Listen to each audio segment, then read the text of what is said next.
March 19th, 2023. It was a typical Sunday afternoon in Navarre, Florida. But behind the quiet walls of the Kio Grande apartments, a nightmare was about to unfold. Suddenly, the silence was shattered by the sharp, deafening cracks of gunfire. Then, the frantic sound of small footsteps, followed by the heart-wrenching screams of a 4-year-old girl, trapped in a small, suffocating room. This wasn't just a moment of terror. It was the moment a family's reality was ripped apart. Inside a backyard shed, 24-year-old Colby Winson collapsed in front of his young daughter. The shed was locked from the outside, turning it into a sweltering trap with barely any air to breathe. Inside, a terrified child sat in total shock, helpless, as she watched the life fade from her father. When deputies arrived at the scene, they initially thought this might be a random act of violence. But as they secured the area, the chilling truth began to emerge. This was no accident, and it wasn't random. This was a cold, calculated execution. Every piece of evidence pointed toward a dark conspiracy. The killer didn't just want Colby gone. They chose this exact moment, knowing his daughter was right there to witness it. It soon became clear that this brutal act was the climax of a long, bitter custody dispute. For Colby, life ended in that shed. But for his daughter and his family, a long, haunting journey for justice had just begun. When deputies arrived, the scene made even the most seasoned officers freeze. On the floor lay Colby Winson, lifeless. Beside him, his young daughter sat in shock, too small to understand the horror around her. The air was thick and hot. The shed had no ventilation, and the door was bolted from the outside, turning it into a makeshift cell. Investigators found shell casings and deep scratches near the door, signs of a desperate struggle and a premeditated crime. Every detail, from the child's terrified eyes to the grim surroundings, pointed toward a calculated act. Authorities quickly took the girl into protective custody. The CSI team meticulously photographed evidence and analyzed the scene, piece by piece. This was not just a murder. It was a chilling move in a deadly game of custody, setting the stage for the investigation to come. However, as detectives dug deeper, a second and perhaps more sinister motive surfaced. Rachel Moore, the mother of Colby's daughter, had been locked in a bitter, soul-crushing custody battle with him for months. The timing was haunting. Just 6 days before the shooting, a court had granted Colby 50-50 custody of their daughter. This ruling was a devastating blow to Rachel. She had repeatedly warned the court and the police that Colby's lifestyle was a direct threat to their child's safety. She portrayed him as a man with a dangerous temper and even more dangerous associations. The tension between the two had reached a boiling point. Legal documents and frantic court filings showed a relationship defined by deep-seated resentment and fear. To the investigators, this didn't look like a random street crime anymore. The 50-50 custody ruling acted like a fuse, and the murder was the explosion. It was becoming clear. This wasn't just about personal grudges or a drug deal gone wrong. This was a calculated, cold-blooded execution fueled by a desperate parental conflict. Every piece of the puzzle, the drugs, the cash, and the courtroom drama, was leading the police to a terrifying conclusion. Immediately after the murder, the investigation began to peel back the layers of Colby Winson's life.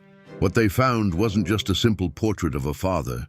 It was a complex web of secrets, dangerous choices, and a brewing legal storm that likely painted a target on his back. The first dark cloud emerged from Colby's own inner circle. During the interrogation, family sources, including his own mother, Christy, dropped a bombshell. She revealed that Colby was operating a high-stakes business involving drugs and large amounts of cash right out of his apartment. When police executed a search warrant, the evidence was undeniable. They recovered significant amounts of marijuana and stacks of unexplained cash. Neighbors later confirmed the red flags, noting a constant stream of strangers coming and going from the unit at all hours. This wasn't just a quiet residential life. It was a high-risk environment. Investigators realized that in this world, enemies are made quickly, and debts are often settled with violence.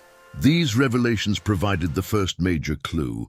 Colby lived on the edge, and his lifestyle had finally caught up with him. As the investigation into Colby Winson's murder intensified, detectives uncovered a name that changed everything: Jason Curtis. He was Rachel Moore's former stepfather, but in this story, he was the missing piece of a deadly puzzle.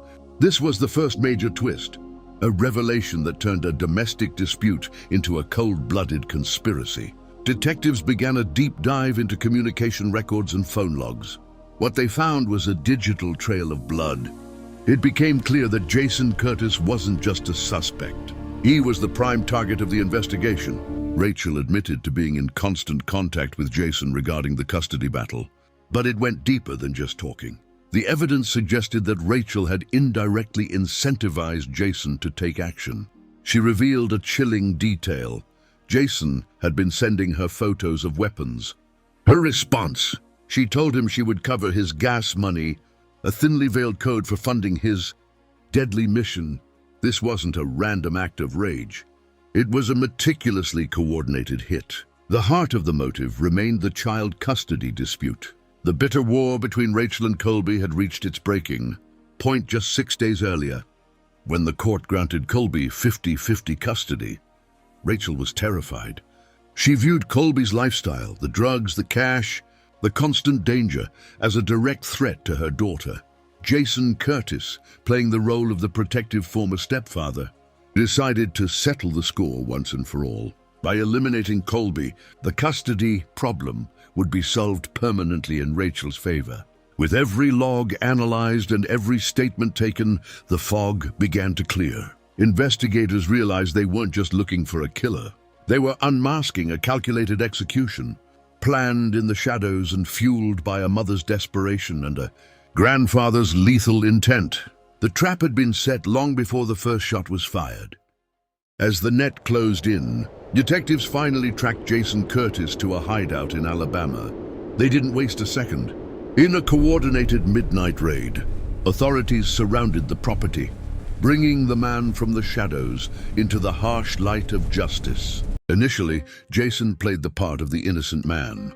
He stared the detectives in the eye and denied everything. He claimed he didn't even know who Colby Winson was, let alone have a hand in his death. But investigators are trained to see what others miss. His shifting eyes, his restless body language, and the cracks in his voice sent a clear signal. He was lying. Step by step, the detectives began to dismantle his story. They laid the evidence out on the table like a deck of cards. The phone logs, the photos of weapons shared with Rachel, and the most damning piece of all, a handwritten note found in his car with Colby's exact name and address. Under the weight of undeniable proof, the wall of silence finally crumbled. Jason Curtis began to talk. He admitted to driving down to Florida on that fateful Sunday. He described stalking the apartment, complex and moving toward the shed with a singular, deadly purpose. His confession confirmed what the evidence already suggested. This wasn't a crime of passion. It was a cold, calculated execution.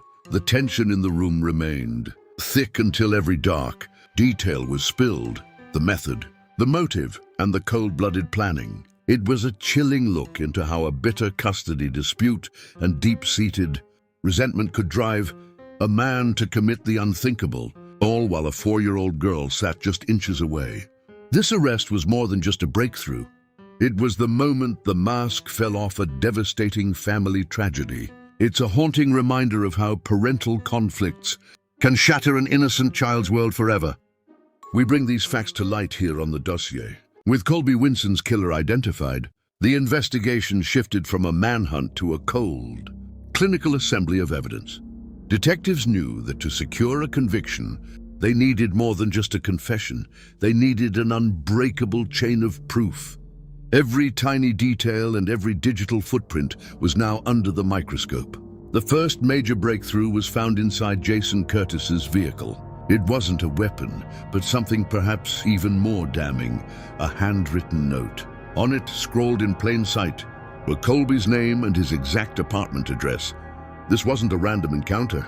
This was a targeted hit. Detectives carefully documented this note as the smoking gun that proved the murder was premeditated, long before the first trigger was pulled. But the paper trail didn't stop there. Forensic technicians began a deep dive into cell phone data. Using GPS mapping and cell tower pings, they were able to place Jason exactly at the scene of the crime, at the precise moment of the shooting. Every call, every text, and every movement was mapped out, creating a digital shadow that Jason could not escape. Then there was the communication with Rachel Moore. The deep dive into their messages revealed the dark architecture of the plot. It wasn't just talk. It was a strategy session. The photos of the weapons, the constant updates on the custody battle, and the financial incentives discussed between them turned a domestic grudge into a criminal conspiracy. With the investigation complete, the curtain rose on the final act, the courtroom. Every piece of evidence, the digital footprints, the handwritten notes, and the chilling photos of the murder weapon was laid bare before the judge and jury. It was a mountain of proof that left no room for doubt. This was a cold-blooded, premeditated execution. Investigators took the stand, detailing how a toxic mix of a bitter custody dispute and personal vendettas led to that tragic afternoon in the shed. They didn't just present facts. They told the story of a father's life cut short and a child's innocence shattered. The prosecution highlighted the calculated nature of the crime. Rachel Moore's own statements became a cornerstone of the case, exposing the dark motive that fueled the entire conspiracy. In May 2024, the scales of justice finally tipped. Jason Lane Curtis was found guilty of first-degree premeditated murder. For his role as the executioner, he was sentenced to life in prison, ensuring he would never step foot in free society again. But justice didn't stop with the man who pulled the trigger. The law turned its gaze toward Rachel Moore. For her role in incentivizing the murder, providing weapon photos, and offering to fund the mission under the guise of gas money, she was held legally responsible.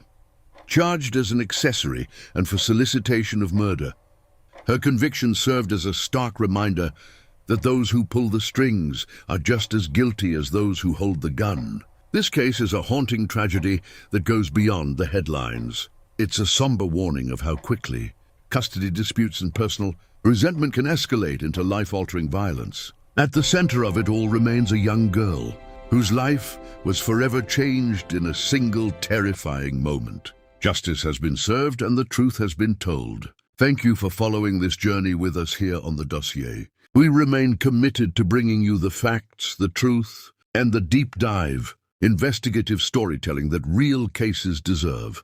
Until next time,